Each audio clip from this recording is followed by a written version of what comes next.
So, I'll just introduce Bob.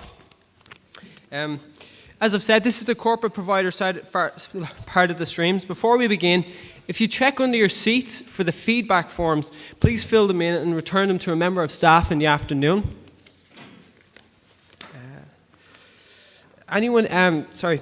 For every feedback form that we receive, we'll enter them into a draw for a place at the Crowne Plaza Hotel for an overnight stay for 2 people. And our first guest speaker today for the corporate stream is Bob Flynn. Bob is the Managing Director of iCommunity. He specializes in delivering social media training programs to corporate clients using the world's most powerful business-to-business social platform, LinkedIn. Bob is going to show us how to not only sharpen our LinkedIn profile, but build our personal contacts and search for that ideal prospect. Bob? Okay, guys, I'll start. First of all, Bob Flynn is my name, and you can't see the screen, so that's the start.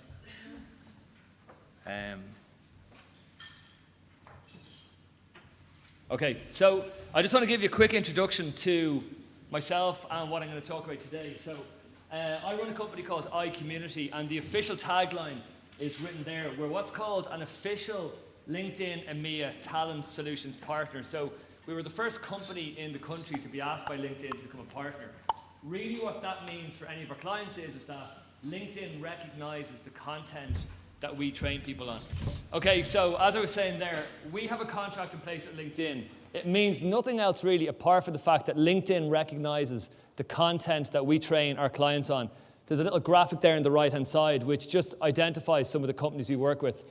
The banks, believe it or not, are really embracing LinkedIn. Other companies like Oracle, Dell, Pricewaterhouse, they're all organizations that are trying to get the most out of LinkedIn. Now, when you hear LinkedIn, the content in which people typically like to use it is either recruitment, business development, stroke sales, and then also aside from that, then you've got the marketing element. So I'm going to run through now about 4 or 5 slides, and then I'm going to work in the live environment itself. So each of you get to see specifically exactly what it is that you can use LinkedIn for. If anyone has any questions as I'm going through, just ask as I go through that particular piece, because I think it gives more relevance to what I'm going to go through today. Okay, so LinkedIn in Ireland, there's just over 820,000 Irish LinkedIn users. Okay, so to give context around the size of that, LinkedIn at a very macro level is probably a fifth the size of Facebook. So in Ireland, in terms of number of users, Facebook has about 2.3 million users, and LinkedIn's got about 820,000 Irish LinkedIn users. It's a publicly traded company. I only heard last week, actually, LinkedIn is now worth 18 billion.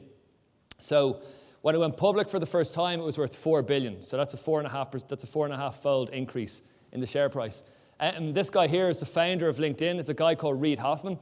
If you actually Wikipedia his name, I love this story, but this guy here, Reid Hoffman, he was also instrumental in when Mark Zuckerberg founded Facebook. He orchestrated the deal between a guy called Peter Thiel, who founded PayPal, and he put Mark Zuckerberg and Peter Thiel together. And it was Peter Thiel who loaned Mark Zuckerberg his first $500,000, and then from there, Facebook became the big enterprise that it is. But he's also an early stage investor in Facebook. So I suppose that's just giving an idea of the founder. Okay, last quarter earnings for LinkedIn were about $303 million. How LinkedIn makes their money is 3 ways. It's really simple, okay? If you upgrade your account on LinkedIn, or if you run an ad campaign on LinkedIn, that equates to 48% of that €303 million from last quarter. The balance is if you purchase the hiring solutions product. So for people in recruitment, or whether they're looking to source passive or active candidates, if you purchase that product, that's the balance. That's the 52% of LinkedIn's revenue stream. So that's just giving you some context around that. Okay, before I go into the live environment, this survey, and I can email this to anyone, and maybe it might be available on the website after. This survey was done by Nielsen about 3 months ago, and what they did was Nielsen surveyed 28,000 people across 56 different countries, and they asked one question. One simple question was asked here: what forms of advertising do people trust? Okay, so this screenshot here just displays the various different forms of advertising. So for example, 42% of people trust ads on radio, 47% of people trust ads on TV. But to give context around what I'm going to go through today, 92% of people trust a recommendation. Okay, so what I'm going to go through today and show you, it's not me saying, LinkedIn's great, this is why you should use it. It's not LinkedIn saying this is great. This is 28,000 people, 56 different countries that all say recommendations are probably the most powerful form of marketing. So for example, if I was getting my house painted and if I said to Rob, any chance you can recommend somebody for me to come and paint my house, the chances are if I have a good relationship with Rob, then I'm going to take that recommendation. So that's just putting into context what LinkedIn is about. It's all about using your personal network, using your contacts in order to get that job or to find that candidate or maybe talk to that prospect. Okay, what I'm going to do now is I'm going to actually log into LinkedIn. And here we are. Can I just get a show of hands? Who has a LinkedIn account?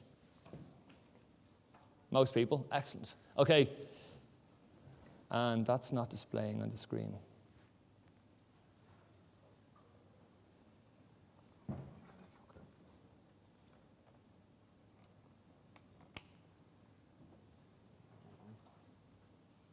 It's online, so...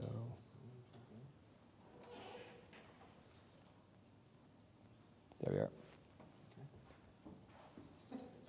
Okay, it's actually not showing on the screen. Is there... The PowerPoint, no, it's actually, I'm trying to open up a web page. It's just not appearing on the screen. All right, yes. Okay, so while that's getting fixed up there, so I always find in these kind of 1 hour presentations, rather than actually show, perfect, bingo.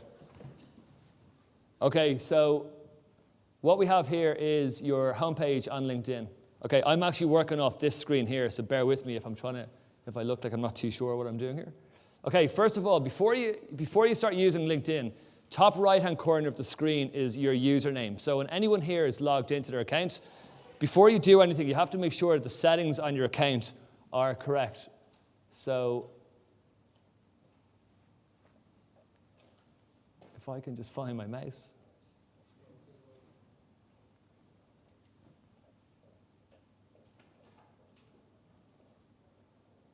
Okay, I can't see it there. Okay, I'll talk through it. Okay, top right-hand corner of the screen, there's a settings tab there.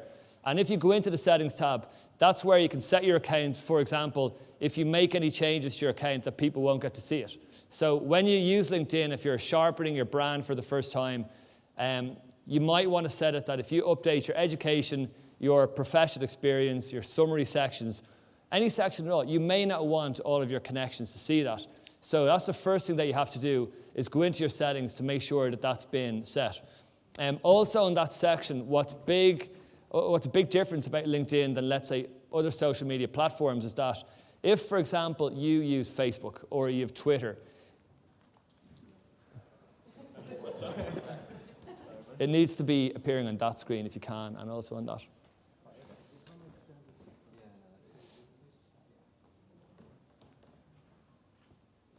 So as I was saying there, on LinkedIn, you can set your account so that people can see, bingo, okay. Let me just go back there about 2 minutes, okay. What I was saying there in the first place, top right-hand corner, when you're using LinkedIn for the first time, this is where you have to go in first of all, okay. So this is known as your control panel. And this is where you just have to maybe modify a few settings relevant to yourselves and what you want to get out of it. Okay, and the password's wrong. Okay, so when I go in here, on this side of the screen here, this is your 4 different navigation points. You have profile, email, groups, and account, okay? So before you begin, have a look in here and just make sure that these top 3 settings here, turn on or off your activity broadcasts. The second one down, who can see your activity feed, and the third one down will allow you to make yourself public or private on LinkedIn. If anyone's in recruitment here, or if they're involved in identifying candidates on LinkedIn that are passive or active, this option here, the third one down in the list, is important because what this allows you to do is it allows you to set your profile to be public or private. So by default, everyone should be public on LinkedIn, which means if you view my profile, I can see you've looked at my profile, and vice versa. By setting this one here at the bottom to be anonymous, that means if you're a recruiter and maybe you're looking at different candidates' profiles on LinkedIn, you may not want to alert them to the fact that that you viewed their profile or vice versa. So that setting there is important to be aware of. Okay, the first one on the list was this one here, turn on or off your activity broadcasts. If you untick that box there, that means if you make any change to any section of your LinkedIn profile, for example, summary, experience, education, skills, when you make those changes, your connections won't see you've made those changes if you untick that box. And that's sometimes important if you're going to be making a lot of changes to your profile for the very first time. And the second one down here, your activity feed. Does anyone have a Facebook account? Some of you do, not as many actually. Okay, so I asked that question to give some context around some of these points here. On Facebook, you've got a news feed. On LinkedIn, you've got an activity feed. So by hiding your activity feed that only you can see it, that means if you join any groups or if you become connected to any new people, that only I can see that. Now, you can set it, if I set the option there for your connections, that means that all of my connections can see if I join a particular group or if I become connected to somebody. So again, if you're building up your network on LinkedIn for the first time, you might want to set it that it's only you can see all of that information initially. Okay, there's a few other settings in around that, but what I'd say is they're the three most important just to get yourself started. Now, the next piece I'm going to go through is personal branding. So there's three areas I'll go to today. Personal branding, second one's going to be building a personal network, and then the third one is going to be how to use LinkedIn if you want to source candidates or maybe just simply to raise your brand in the LinkedIn environment. Okay, so first things first, you need a profile photograph. Does anyone not have a profile photograph on LinkedIn? You probably won't answer me. Okay, if you don't have a profile photograph and you want to start using LinkedIn, in whatever capacity that's going to be, make sure you've got a profile photograph. There's no right or wrong here. It's just simply down to rules of engagement. So for example, if you're using LinkedIn to connect with people or message people, if there's no photograph there, it's far less likely that people will get back. That's number one. Okay, number two, your professional headline, which is this section here. There's two things that are important about your professional headline. Number one is this has to reflect what you currently do. Okay, so whatever your job is, in whatever capacity you work in, make sure that that's included in your professional headline. What's also important about that is that the keywords that you have in your headline affect what search results you will get found in. It's not the only factor, and it's not the one that carries the highest weighting, but the keywords are important in that section there. So, for example, if you're a training manager or if you're learning and development, make sure you've got that in there on your headline. It's only going to help increase your visibility in the LinkedIn community. Okay, make sure your industry is correct as well. I'll give you some context. My industry used to be down as marketing and advertising up until maybe 2 years ago. And what's interesting is that the people that found or people that searched for me on LinkedIn were completely different than the kind of people that search when your industry section is down as education management. So just make sure you've got the industry sector correct as well. Okay, as I go down through here, that little link here, this is known as your public profile link. Can everyone see that? It's highlighted just there. So your public profile link is really important in that Google indexes that link. So if any of you here today went into Google and if you type in Bob Flynn, iCommunity, or something along those lines, my LinkedIn profile is going to be one of the top 5 search results that appears. Okay, so by customizing that link for each one of you here, it simply means that if anyone goes into Google and does a search for you or the company that you work with, that's going to increase the likelihood that you get found. And that's only a positive thing because after today, there might be a few different parts of your profile that you'll have updated and then you want to maybe showcase that with people. Okay, that's your public profile link. As I go down here, now after today, right, there's a few things that I would love if you guys, when you leave here today, do with your LinkedIn profile. And this is number 1, okay, your summary section. It's probably the most important part of your LinkedIn profile because this is where you get to showcase yourself. Now, on your LinkedIn profile, you have to remember it's about you as a person, okay? Your LinkedIn profile isn't about your company. So when you write your summary section, think about it as being your elevator pitch, okay? Think about it as being showcasing yourself in about 5 or 10 lines and simply telling people exactly what it is that you do. Make sure it's written in the first person. There's no right or wrong here. So like in theory, you know, AIB as a company, they use that as a branding exercise in some sections, which, look, there's no right or wrong here. I would always say each person has their own profile, therefore let them showcase exactly what it is that they do. So that's what I would love if each one of you guys did today, is make sure that your summary section is reflective of exactly what it is that you do. Okay, as you move on, the next part of your LinkedIn profile is going to be make sure you've populated your professional experience. Okay, so your professional experience is going to be content that's relevant to your professional career. So for example, and I've used this most times I'm giving these presentations, I've worked at a lot of companies in the past, you know, when I was in college, for example. I've worked in Dunn stores, or I've worked in Rocha stores, or Superquinn, packing shelves, for example. It was a great job, but it doesn't complement where I'm at today, so I don't really feel that's worthwhile putting on my LinkedIn profile. So on your profile, make sure that you've got your professional experience, and rule of thumb is have 3 sets of experience on your profile if you've got them. If you've got more, perfect. Populate that content too. So that's the professional experience part. You don't need to put in too much information about the different companies that you worked in. You simply need to highlight where you worked, what your role was, and exactly maybe a little bit about the company and what you were doing in that particular role. Sure. Yeah.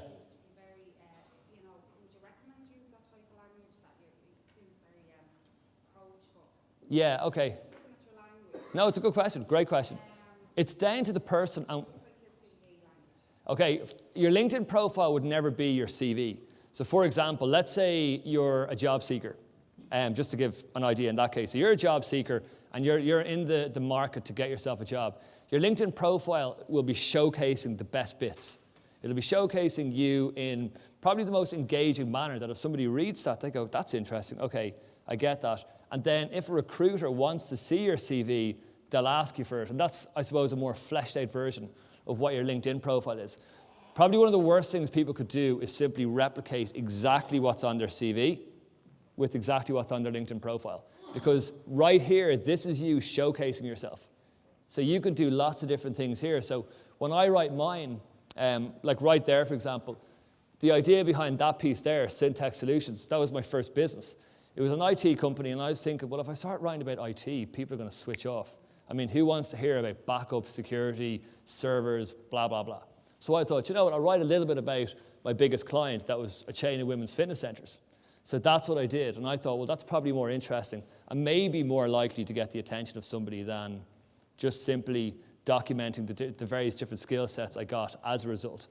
But it is up to each person. You're trying to showcase your personality here as well, which, going back up, your summary section, that's where you're putting in your elevator pitch. That's really where you're showcasing yourself in an as engaging a manner as possible. There's a guy, has anyone heard of the Dublin Web Summit?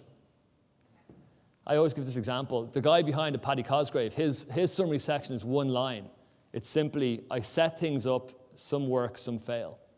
And that's it. And actually, it's his personalities, like that puts across his manner. A lot of people will say it's arrogant, but I think it's quite cool because it does, I suppose, give people some insight into him. Okay, I'm going to keep on going here. So that's your, hopefully that answers the question. Okay. Okay, so as I go down through here, this part of your profile, skills and expertise. Okay, really important here. In theory, you can have up to 50 different skills on your profile. Okay, that's 50. It's recommended you've got 15. Now, these skills are skills you actually have. They're maybe a role that you had in the past to do with maybe recruitment or training. And as a result of that, you now have these various different skills. They're not skills that you think, God, I wouldn't mind having that skill, so I think I'll put that on my profile. They're skills you actually have. So its rule of thumb is 15 succinct skills that you have, and you put them on your profile. I'll just give you some context around why you have these and the new feature endorsements that LinkedIn brought out. So remember I was saying to you about the survey that was done, and there was 92% of people trust recommendations What LinkedIn did there about 3 months ago, maybe 4 months ago actually, they brought out a feature called endorsements.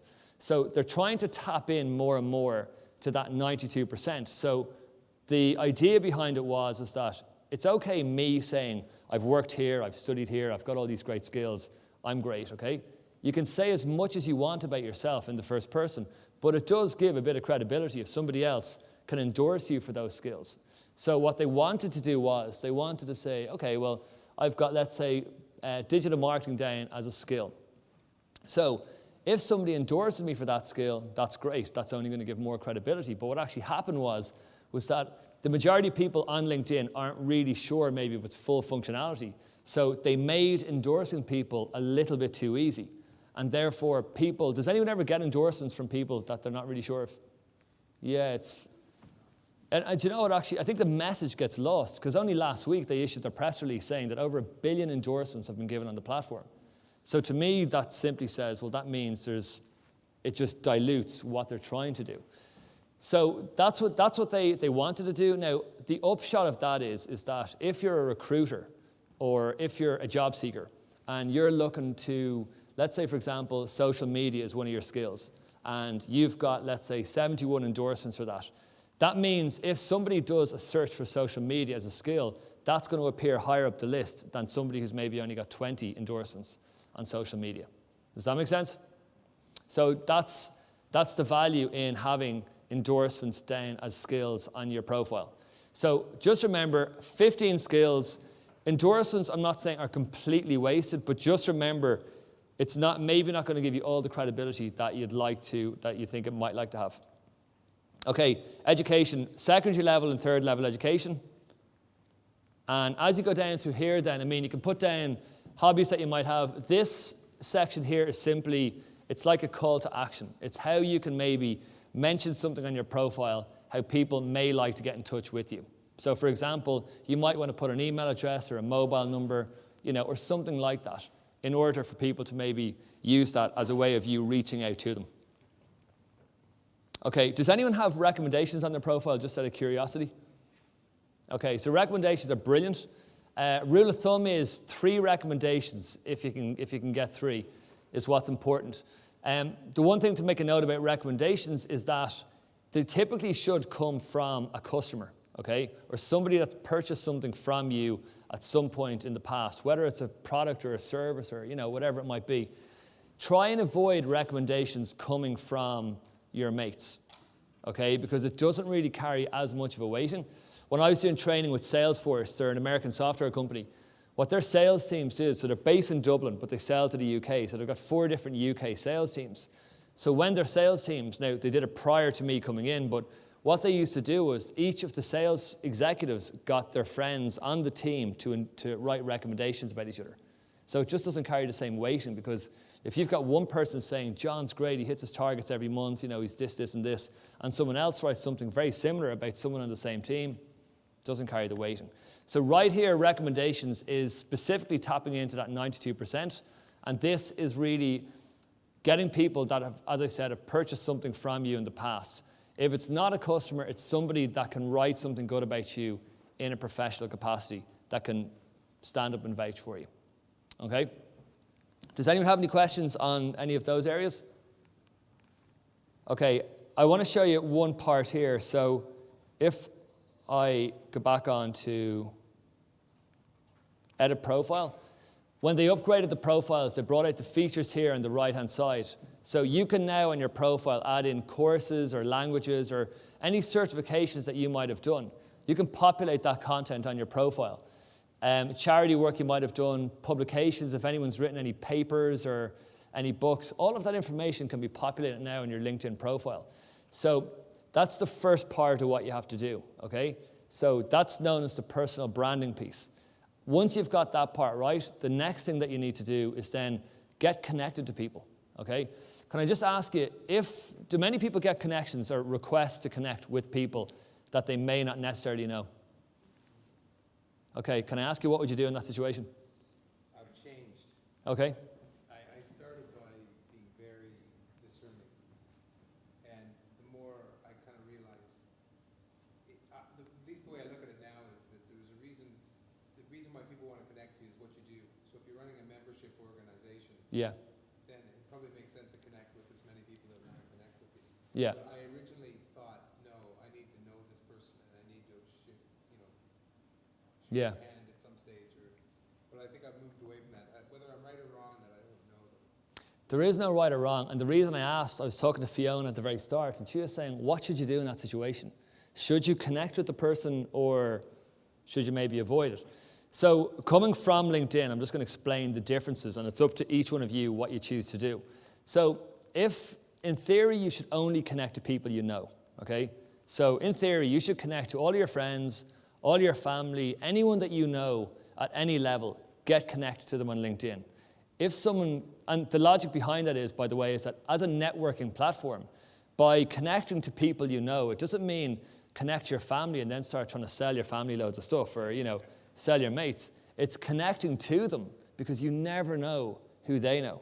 I could give you so many examples of how it's worked for me personally and then clients I've worked with. So even, for example, Ulster Bank are a customer of mine.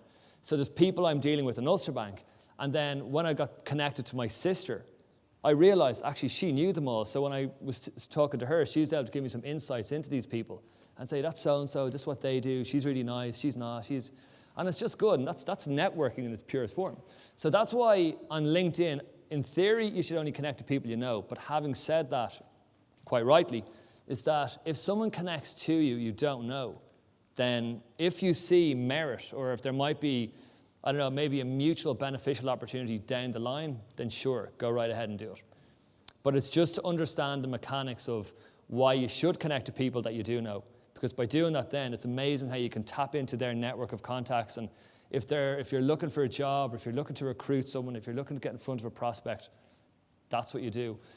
Social selling is the big buzzword at the moment.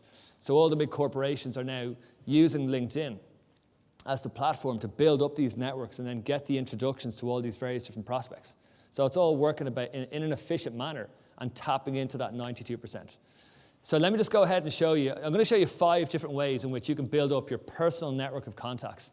And the first one is going to be go into where you went to school or where you went to college, okay? And just have a look. Is there anybody in there that you are not connected to? Okay, I'll actually go into where I went to school here, and I'll just explain to you an example of where this was really beneficial for me. So some years back when I was setting up iCommunity for the first time, I went in here to where I went to school, okay? So what this is showing me is, this is showing me all the people here that went to school. That little watermark in the background is the year that they left. So I left my school in 1997, giving away my age, don't try and work it out. So there was a person who was a year ahead of me in school, and what I did was I got connected to him. Now, I knew him quite well years ago, hadn't met the guy in some time. So I got connected to him, and I said, listen, here's what I'm doing. I'm working as a partner with LinkedIn. Who's the right person in Bank of Ireland for me to speak to in learning and development? He found out, he put me in touch, and from there, that one communication has evolved from here to here to here, and literally all around the organization, and they've become my biggest client. So that's a very straightforward example of how, by going in here, having a look at where you went to college or school, and just simply get connected to people you haven't seen in some time. In addition, there might be somebody in here that you, let's say for example, if you want to speak to somebody in Google, you can search people's profiles there.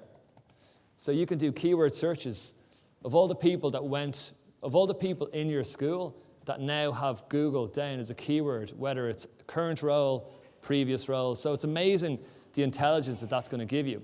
So that's maybe if you want to get connected to people that you haven't seen or that you don't know, and you might use the school that you went to or the college that you went to as the common link and use that as the reason that they might connect to you. Okay, so that's the first way to do it. The second way is to, and this, I want to make you aware of what the second feature does.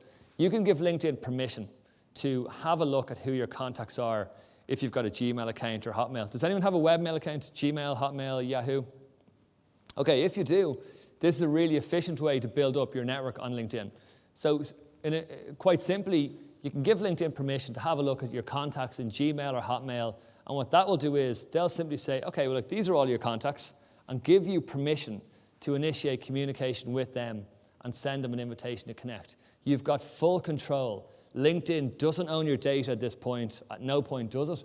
You've got full control over who you send invitations to connect with. So just bear in mind, if you're using that, it's very efficient, but you have to be the one to send out the invitation to connect. It's not automatically just going to blanket email everybody. Okay, the third way to build up your personal network is quite simply to upload a contacts file, which is this one right here. So in theory, if you've got, let's say, an application in your office like a CRM system, Goldmine, Salesforce, even an accounts package or a payroll system, or even just simply a spreadsheet of your contacts, what you can do here is you can upload that contacts file to LinkedIn, and that's going to send each one of those people that's on that file an invitation to connect with you. Again, it works very efficiently, but what you've got to do is that upload a contacts file of people that you know. Okay, the worst thing that you can do is simply take a contacts file, upload it to LinkedIn. You kind of know them, but you think you'd like to know them, because what will happen is that most people will probably ignore you, and your account gets blocked from sending invitations, and you have to get back onto LinkedIn, and it just becomes a bit more time-consuming. So that's the third way in which you can build up your personal network of contacts. The fourth way is right here, and this way actually I've only realized more recently. If you work in a company with multiple staff, let's say over 20 or 30 people, if you're not connected to them on LinkedIn, you can simply punch in their email addresses there and send invitations to connect with those various different people. It's as simple as that. So it's simply type in one email address, next line, next one, next line, type in the next address. And that's the fourth way to build up your personal network. So some of you might be looking at this thinking, okay, well, one way seems to be of more value maybe than another, but you just have to work out, okay, well, if I have a webmail account, that's going to be of most value. Okay, the fifth way to build up your personal network. Sorry. On the upload contacts file, literally all that needs to be in that, say, spreadsheet or whatever it might be is an email address? Actually, okay, I'll explain to you. It's a very good question. That way can get a little bit technical, and I deliberately... No, it's a very good question, but here's what we do. So when you're uploading that contacts file, you need 3 columns. You need first name, last name, email address. Now, let's say, for example, you export all of your email addresses out of Microsoft Outlook or out of Google Applications. Google Apps, I should call it. It's a much more cool way to say it. So what you can do is you can export those details out of, let's say, Microsoft Outlook. If you've only got the person's email, what you have to do is you have to populate each of the 3 columns with the email addresses. So, for example, under first name, all the email addresses. Under last name, all the email addresses. And under email, all the email addresses. It's the form fields that LinkedIn looks for. They look for those 3 columns of data. And they look for content to be published underneath them. You can't have null fields. And that's it. And then you upload it. So I can sometimes make that sound more complicated than it is. But it's actually, if you export from Outlook, that's probably the more common email client to do it with. Then that's how you import it in. Actually, out of curiosity, who uses Microsoft Outlook as a mail client? Okay, good for you. There's an application, I'll mention it. It's a third-party application. I'll just explain to you what it does, because in terms of efficiency, it works very well to build up your personal network. The application, it's in the slides, it's called NK2 View, okay? So in my Microsoft Outlook, when I was exporting all of my contacts, I'd used it for 7 years, give or take, and I exported my contacts out of Outlook. And what happened was, I had 24 contacts saved out of the 7 years I'd used it, yet I, in theory, thought I would have had thousands of people. So what I did was, I was thinking, okay, well, I've got 24 contacts saved. I'd like to get the rest of them exported out. So when I ran that application, NK2 View, what it did was, all the email addresses that were in the autocomplete list. So what that means is, if I go into a new email, if I type in A, all the A's appear. If I type in B, all the B's appear. So when I ran that application, what it did was it actually exported all of the auto-completed email addresses onto a file. I could then whittle down that list. So I think it gave me 982 email addresses of people I'd been in communication with over, let's say, the last couple of years, however long it was. And then from there, I was able to whittle down that list and then import that list into LinkedIn.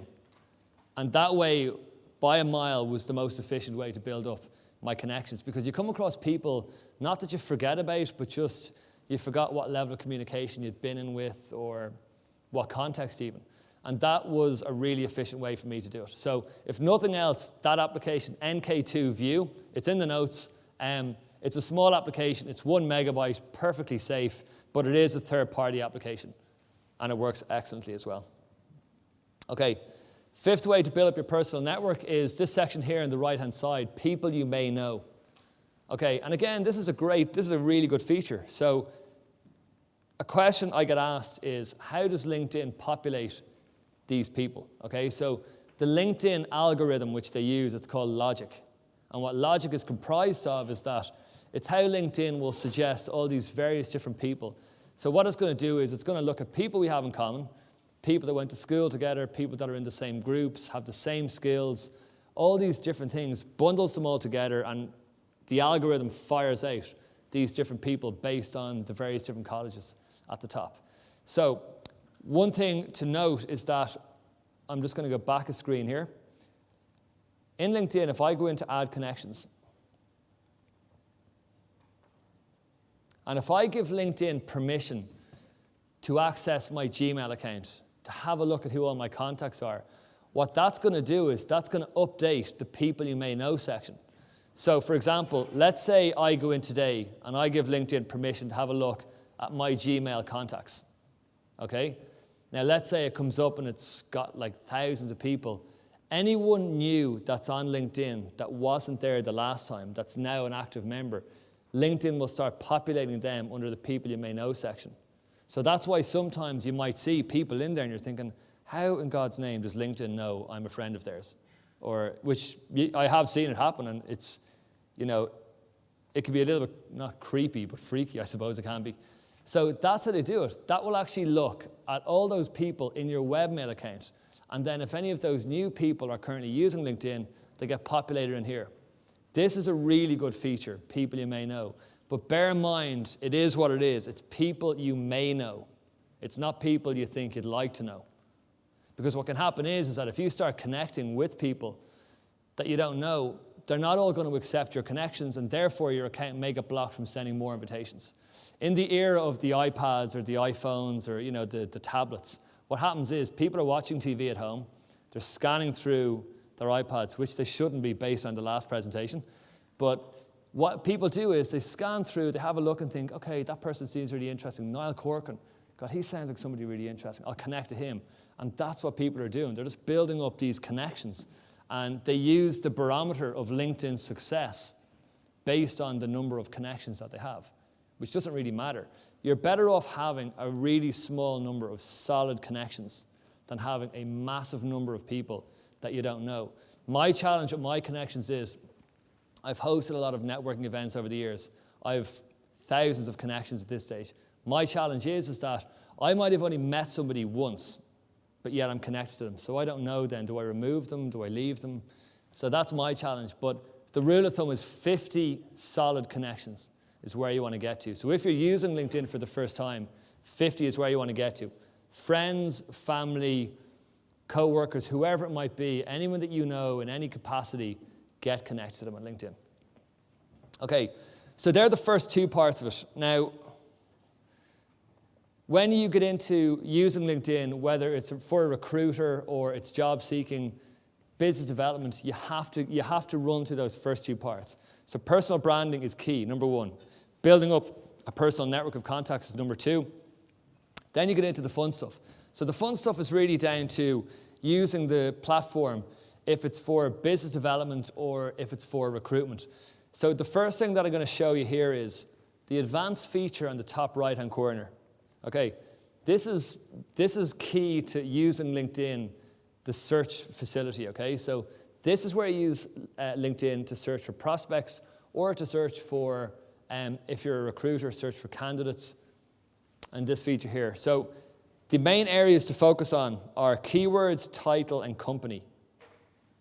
Okay, they're the main areas. A lot of this information here, so for example, industries, groups, I'm not saying it's not useful, but you've got to remember that LinkedIn's only as good as the information that people populate it with. So if, for example, you decide to upgrade your account and you've put in, you're trying to search for people based on seniority level or maybe things that they're interested in, if they haven't populated that information, you're going to get a null return. Okay, so it's not actually going to come back with any information that's going to be of worthwhile to you. So keywords, title, company, they're the main areas. So let me just go ahead and show you a couple of features here, what you can use it for. Okay, so first things first, I'm going to show you a couple of features from a kind of business development side really quickly, and then I'll show you a few from the recruitment side of things. Any questions, though, just shout, and I'll go through them straight away. Okay, from LinkedIn, let me show you an example of a company who probably maybe about 9 months ago, when I was doing a search for learning and development. Is anyone here in learning and development? One or two, okay. So I did a search for learning and development, and the company I was searching for was AIB. I actually used this as an example because I've actually asked the individual that's going to appear in the results here, is it okay if I use his name? So I did a search here for learning and development AIB. I wanted to get in front of AIB. I wanted to showcase what LinkedIn could do. Just to mention, by the way, LinkedIn is actually a product company. They sell products, these online products. They don't provide any professional services, which is why their partner program, that's where we slot in. So I did a search anyway for learning and development AIB, and when I hit search on that criteria, I came across this gentleman here, Kevin McCourt. So Kevin McCourt was the head of learning and development for AIB. So when I came across Kevin, I was thinking, okay, what's the most efficient way for me to get in front of him? It's not sending a letter. It's not making a phone call. It's not sending an email. Okay, what is the most efficient way? So based on simple social selling principles, if I go in here to the shared connections and have a look at the 39 shared connections that we have in common, and this is where it becomes really important if you build up that solid network. Because if you've got a really solid network of connections, it means if you've got people in common with somebody else, then you might be able to ring that person up and ask them for some insights into them. So this lady here, Caroline, I trained her and her team from the Smurfit Executive Education maybe 2 weeks before I did that particular search. So I then sent Caroline an email outside of LinkedIn and just said, Caroline, would you know Kevin well? Any chance you might be able to make a warm introduction? I'd love to introduce myself. And actually she played golf with him, so she made the introduction. But what was really interesting was when I went to meet Kevin, he said to me, look, the only reason you're here today really is because you got an introduction. He said, my phone rings, I get letters, flyers, emails, all this kind of various different forms of marketing. And I suppose he's completely desensitized to it at this stage. You know, he just doesn't really respond to it. So that's why he was able to come back to me, or he was able to take my meeting, and then in there, that turned into a company that I do some work with now. But that's simple, that's one principle, and that simply goes back to people trusting recommendations and introductions. It's human nature. So that's the first way in which you can do it. Sure, yeah? Out of curiosity, you said you went offline Yes. LinkedIn to do that. LinkedIn has a facility Correct. for that. Why didn't you use that? So the reason, and it does have a facility built in where you can actually use the inbuilt introductions feature. The reason I went outside of LinkedIn is because when people get a message on LinkedIn, and this is just experience, I don't know the exact statistics, if you get an email from someone on LinkedIn, you'll read it straight away, but you might not action it straight away. Whereas if someone gets an email, they get it on their phone or their iPad, they're just more inclined to react to it straight away. So if I send 10 emails to people through LinkedIn versus 10 emails to people through Microsoft Outlook, Outlook will always get a higher hit rate. And that's the reason why I didn't. So if you actually use the feature that's built in for requesting an introduction, let me just show you where it actually is.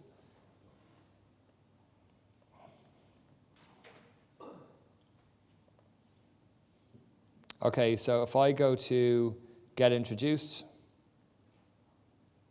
Okay, so in theory, if I wanted to get introduced to Andrew Rogels, okay, I can actually ask any one of the people that I have in common here to make the introduction.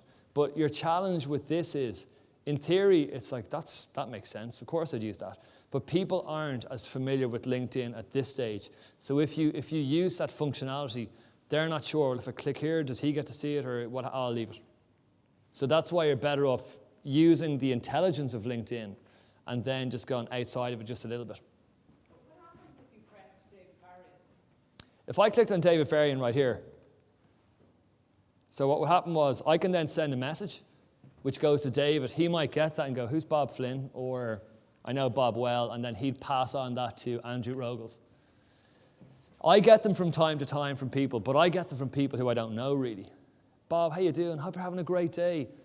Any chance you can introduce you to so-and-so? I'm like, who are you? What? No, cancel. So just make sure if you do use that the person is, I suppose, savvy enough that they're not going to be afraid to pass on the introduction. And then also you've got that relationship already established with them. Relationships, actually LinkedIn's tagline is relationships matter. It's critical, and it's actually critical in any social media platform. Tapping into those relationships that you've got with people. So, okay, so that's the advanced tab. Now, there's a slide there, the very last slide that I've shown you at the end there. LinkedIn, recruiters on LinkedIn will use this platform to identify candidates that would match a specific skill set. So just to give you context, 80% of people on LinkedIn are passive, okay? Which means those 80% are working away in their jobs, happy out, they're doing a great job, they've no intention of leaving. But that's where recruiters source them on LinkedIn. My brother-in-law, for example, works in HSBC. Happy out, got a good job, he's doing fine there, and then recruiters keep identifying him. So they keep initiating communication with him. And the reason being is that he's obviously got skills on his profile, he's got companies where he's worked for, or roles that he's worked for. So recruiters can go in here and do those searches as well. They can search for people based on their title. So if a recruiter was looking for somebody who was, let's say, a sales manager, and that could be a current role, they can leave the company blank. And as you go down here a little bit more, you can filter. You want to do search for sales managers who you've got second connections with. And even, I'll just do that search alone here, for example. Okay, so then here we have Tony Brennan, Adrian Hayes. So these are all people that have sales manager appearing as their current role on their profile. Now, you can get really in-depth with this stuff, and I'm actually running a training program for Pepsi, actually the week after next. And it's based purely on what's called Boolean searching. Okay, so what they're going to do is they're going to use, and I'm not going to go into it today, but it is on the last page of the slides, so I'm going to explain to you what it is. So Boolean searching, there's 5 search operators on LinkedIn. And what that allows you to use is it allows you to really refine back the searches that you're going to go in here and have a look for people. So in theory, I could do a search for people that have maybe, they could be, let's say, a partner in, let's say, MOPS. They might have an MBA and they might have, let's say, lived in New York, just for example. I don't even know if that would be something people would want. But by using Boolean search operators, you can go into the back end of LinkedIn and refine those searches back. What Boolean search really is, it gets around buying the upgraded license, because the upgraded license will let you search by clicking on drop-down arrows and ticking a box here, and it'll provide you with the information. So that's how you can get more specific. But even at that, recruiters will still go in here and say, well, I want to have a search for sales managers. They might go into keywords, and under keywords, they might put in a specific skill. Might be, let's say, digital marketing.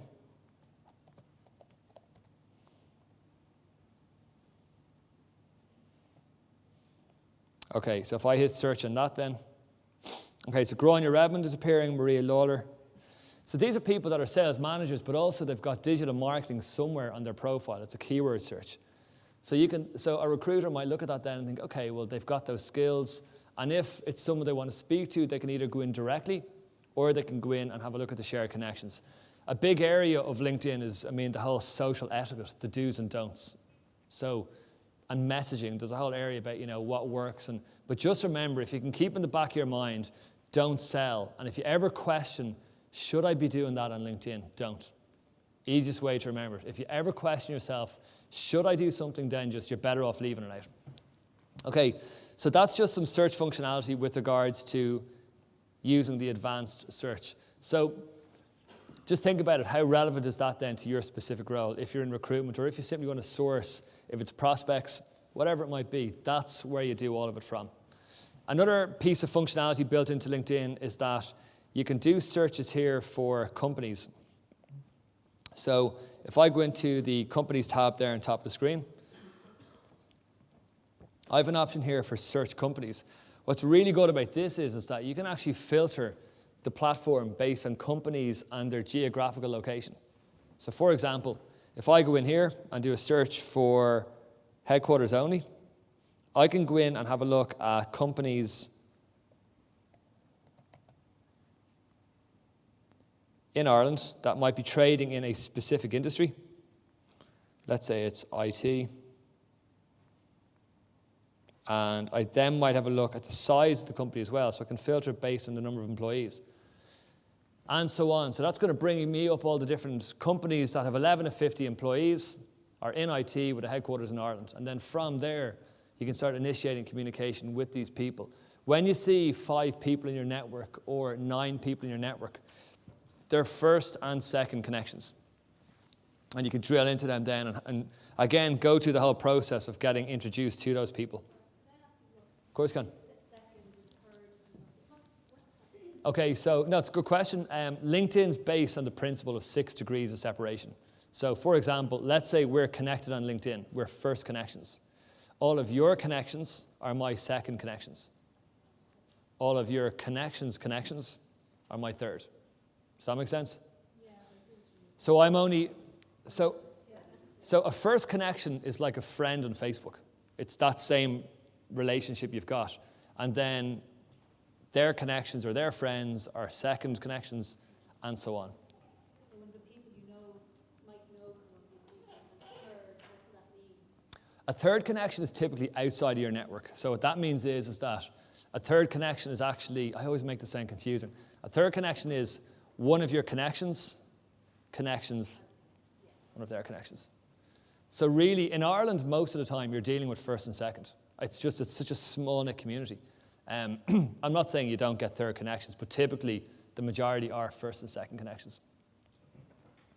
Okay, and when you do that search, by the way, for companies, if I have a look there, 9 people in my network are linked to Canva TV. If I have a look at who all the 9 people are, so here they are. Let's say, for example, I want to get introduced to, let's say, Vinny O'Farrell. He's the head network engineer, and then have a look at who the 2 shared connections are. And from there, initiate that communication. So the whole time here, you're just trying to find out who the shared connection is. Who's that person that's in common with you and that can make those introductions. So on the introductions, just to finish in that piece, every 5 introductions you ask for, typically 1 will land. And the reason being is that, let's say I ask, I'll just use the example I was working on there. Let's say with Vinny O'Farrell, if I was to ask my old principal, Alan McGinty, for an introduction to Vinny, even though I know Alan reasonably well, maybe not that well, but reasonably well, he might say, do you know what, I don't know Vinny well, so I can't pass on the introduction. Therefore, it falls flat on its face. Move on to the next one. So typically, 1 in 5 will land. And when you get that one and you go in and you meet them in whatever capacity, they want to see you because you've got that common link and the trust is there and that type of thing. So that's really where the whole networking piece for LinkedIn comes in. I wanted to show one other thing here. This is a third-party application. So sometimes people, I'm going to finish in this piece here, there's 16 different third-party applications we use as part of our training sessions. The third-party applications are how to create web videos on LinkedIn, web brochures, just lots of really cool, engaging stuff that complements the LinkedIn activity really well. There's one here which I particularly love, and that's why I'm just going to show it here. It's, some of you here might have seen it already, issue.com. So what this is going to do is, if you've got a PowerPoint presentation, if you've got a Word document, if you've got a PDF document, if you upload those documents to Issue, it'll convert them into a web brochure. So it'll look like one of these here at the bottom. So this is just an example of one. So all this is really, if I go click here to read, so more than likely that's a PDF document or a PowerPoint presentation or maybe a Word document even, but probably PDF because it's got graphics. That's been uploaded to Issue, and it's Issue simply, it's a free tool. It converts it into this kind of brochure type format. Now the reason I'm showing that to you is because when you upload any file to Issue, do you see the little address bar at the top? That's the link to where that document is saved. So you can then maybe share that information on LinkedIn. Share it out as a status update. Share it out in a group. Share it on your company page. There's lots of stuff you can do with it. So that's really useful because people, there was one I saw, Morgan McKinley issued the annual salary survey about a month ago. And I noticed that they'd actually put it into a format like that. And it was really cool because it's just more engaging and it's easier to share it out on a social network than maybe just email it over to people. Rob? There's something happened with SlideShare and LinkedIn's relationship. I'm trying to put a SlideShare up there that 3 months ago. LinkedIn won't allow the functionality anymore. LinkedIn owns SlideShare. Yeah, LinkedIn bought SlideShare about a year ago, I think, actually. And with SlideShare, simply, it's a kind of central resource for slides. I don't know, actually, is the honest answer, but I do know it's now, like SlideShare is a LinkedIn company. That's what it's trading as. Possibly, but I'll have a look for you. But this here is just, sorry, do you have a question? Are they templates, or is it just that it's got the reader facility? This is really, it's got the reader facility. So on that homepage there, they're just examples of content that's been uploaded there. So they're just all these various different various different companies, could be all over the world, uploading one about sport or electronic beats or, whatever it is. The Echo newspaper, which is in Dublin, they share out their newspaper now on Issue. So they'll send it out to all the local agencies and I get the Galway advertiser and I haven't realised. that's it. But you know what? You can go a step beyond that, okay? Whereby you can actually upload your content to Issue. It'll give you a link to where it's saved on Issue. Now, if anyone's kind of technical, you can then embed that into your blog posts, which is what I've done. If you check at icommunity.ie, you can see you can embed it, which means it brings all the content back to your website, let's say, and you can then share that link on LinkedIn. So it's just a great way to reach out. And if you check the analytics then behind the website, if you share information out as a status update or in a group, you can see there's a spike. So it works. So that's going to be the last piece I want to finish on, but I want to just recap really quickly. So the first thing to do after today is, one, sharpen your personal brand. That's the first thing to do, which is your summary section, your education, your skills, your professional experience. So that's number one. Second, build your personal network, okay? Because before you build your personal network, doing searches for candidates or prospects or whatever it might be won't get you as much value. So that's the second piece. The third piece then is obviously if you're a recruiter or business development, or if you simply want to use LinkedIn to raise the company's profile, then that's what you've got to do. I went through, in 1 hour what I'd actually flesh out over at least a half day's program. So I'll invite you, if anyone's got questions now, by the way, feel free to ask. But also, what I say every time after every session, if you've got questions specific to yourselves and whatever your role is, feel free to drop me an email, info@icommunity.ie or bob@icommunity.ie. If you send me an email, I will get back to you straight away. It may not be straight away, but by that day, I'll get back to you with whatever questions you want answered.